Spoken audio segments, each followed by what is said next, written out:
Ya, setelah Champions League selesai, gue nonton 3 match Barca tadi. Terus di TV nonton Inter Dortmund, di iPad nonton Ajax langsung dari TV Belanda. Jadi gue mau bahas 3 match itu, 3 match yang cukup seru.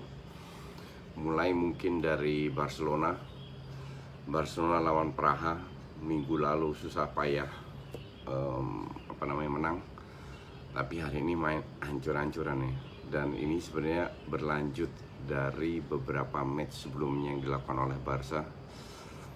Karena di luar menang kalah, di luar cetak gol dari Barca akhir-akhir ini murni dari skill individu Messi atau Suarez atau siapa. Jadi nggak ada dari set play sama sekali.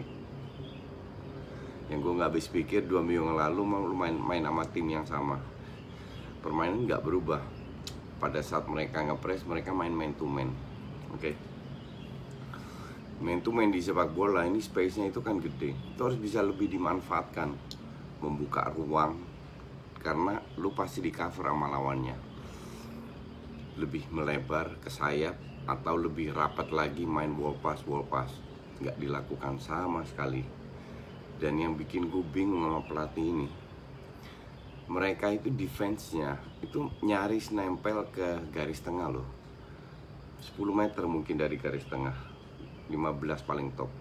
Jadi masih ada sekitar 35 meter ruangan yang nyaris nggak dimanfaatkan. Lu seorang pelatih harus tahu bahwa ini 2 match yang identik, mereka nggak berubah, itu gaya mereka bermain.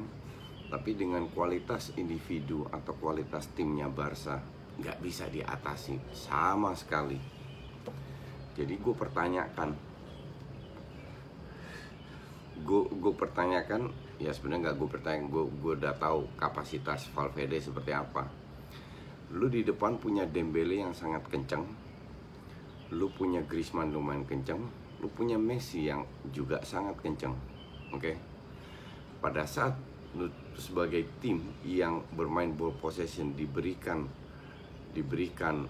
space 35 meter, itu hanya 2-3 kali dapat counter yang nggak berbahaya karena passingnya jelek. Dan lawan Slavia Praha 0-0 di kandang, itu dari skor itu udah parah, tapi dari sisi permainan lebih parah. Ini permainan Barca ini berlanjut terus hancur-hancurannya. Oke. Jadi gue nggak habis pikir kenapa ini Valverde dipecat. Kayak Niko Kovac lah, mau sampai kapan kayak begini? Kalau begini target Piala Champions League, nah harus tiap match butuh keberuntungan. Karena tadi terlalu ngandelin Messi, dan Messi lagi nggak bagus.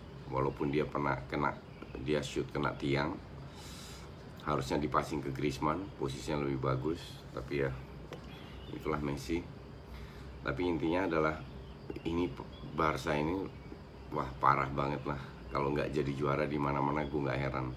Dan gue tidak lihat bahwa Valverde bisa membuat sebuah perubahan lagi di Barca ini, karena ini pelatih emang bisanya cuma pasang 11 pemain, udah itu aja. Oke. Terus kita ke next match gue mulai dari Inter Dortmund. Inter bermain lawan Barca sangat berbeda dengan lawan Dortmund. Home dan away mereka bermain menyerang. Tadi bertahan, tidak parkir bis, mengandalkan serangan, bermain cukup bagus. Di babak pertama gue bilang imbang. Dortmund kebobolan 2 gol terlebih dahulu bentar gue cek dulu di menit berapa ya. Di menit 5 dan menit 40 kebobolan 2-0 dulu, terus kena comeback. Kalau kita melihat total mereka melakukan 18 shots menurut live score data ini. Inter hanya 7 shots. Di babak kedua Inter benar diobok-obok. Jadi kalau orang bilang Conte pertahanannya bagusnya di mana? Karena di Serie A pun yang perlawanan jauh lebih kecil, mereka selalu sering kali kebobolan juga. Hari ini kebobolan 3 malah. Tapi harus diakui bahwa Inter bermain nggak jelek sebenarnya. Mereka sangat efektif dari counter attack, dapat beberapa kali dapat peluang.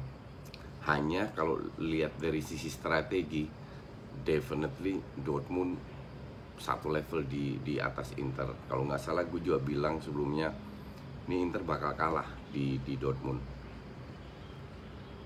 Walaupun tertinggal terlebih dahulu. Ball possession juga 60%. Jarak antar pemain terutama tengah itu sangat dekat di Dortmund. Jadi sangat sulit untuk di defense karena mereka bermain dengan 3-5-2 di atas kertas, tapi ujung-ujungnya 5 back juga. Jadi di lini tengah itu seringkali kalah Inter. Pada saat Alcacer masuk ya berubah. Alcacer tahu sendiri kayak gimana. Jadi untuk gue seperti sebelum satu bola ditendang, gue udah bilang ini Inter akan out, dan kemungkinan besar feeling gue akan out. Inter masih akan, ya Dortmund juga sih. Inter ketemu di kandang Barca, tapi kalau Barca main kayak gitu ya nggak jelas juga. Pendapat gue tidak berubah, tetap Barca dan Dortmund yang akan lolos. Terus ke match ketiga, ini match gila nih. Kalau gue jadi Lampard, gue akan marah terhadap pemain gue. Lu lawan Ajax, 2 minggu yang lalu mereka menang 1-0. Gue bilang itu Chelsea beruntung banget, karena golnya Promes itu harusnya nggak dianulir oleh VAR, oleh wasit. Ruud Gullit di beIN Sport jadi komentator, sama teknisinya beIN Sport ditunjukkan dari sudut yang berbeda, pakai kameranya, bukan kameranya VAR. Kelihatan bahwa Promes tidak offside. Tapi disitulah Chelsea menang. Nah, di sini baru kelihatan Chelsea itu bermain sangat amat naif sekali. Di level Eropa nggak bisa kayak begini. Padahal kita bicara Ajax yang pincang loh.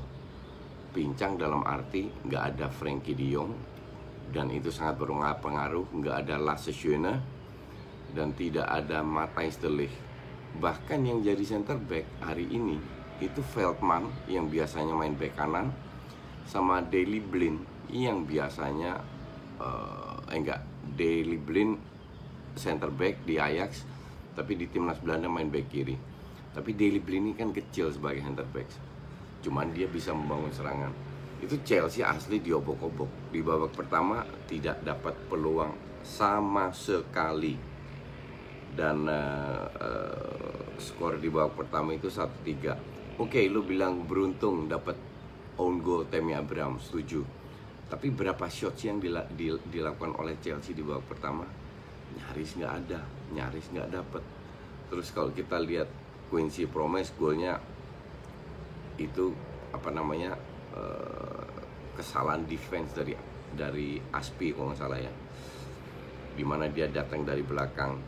Terus kalau orang bilang ya keberuntungan dari golnya Ziyech, enggak, itu bukan keberuntungan, itu memang kualitasnya Ziyech.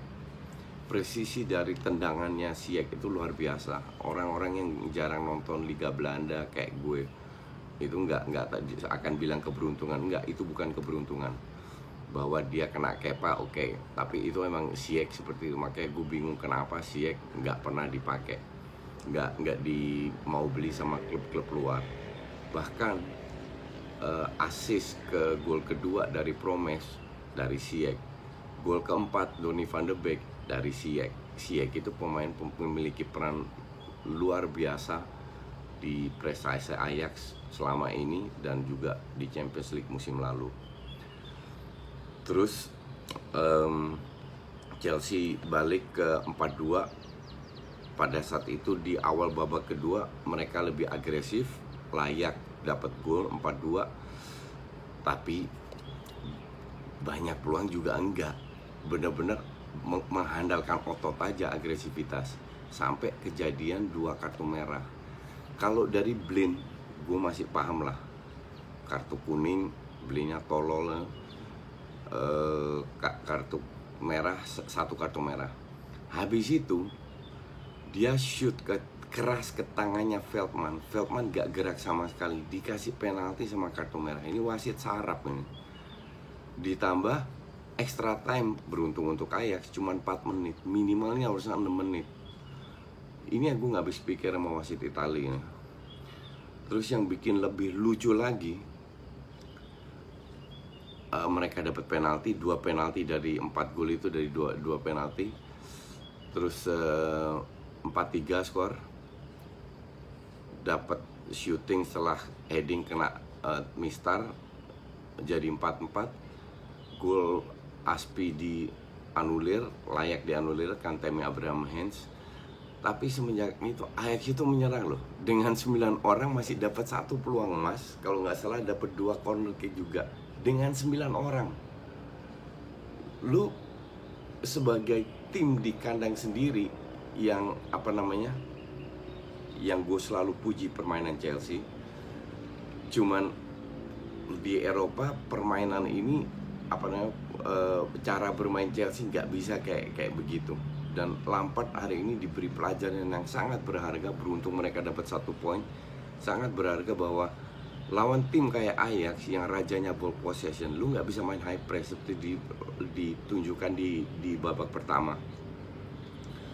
Chelsea babak pertama itu benar-benar diobok-obok. Tapi ya inilah bola, wasit juga manusia. Skor 4-4. Ajax sama Chelsea poinnya sama. Feeling gue sih Ajax lolos. Chelsea gue nggak yakin karena masih ketemu Valencia sama Lille. Oke, jadi sementara itu dulu pertandingan luar biasa.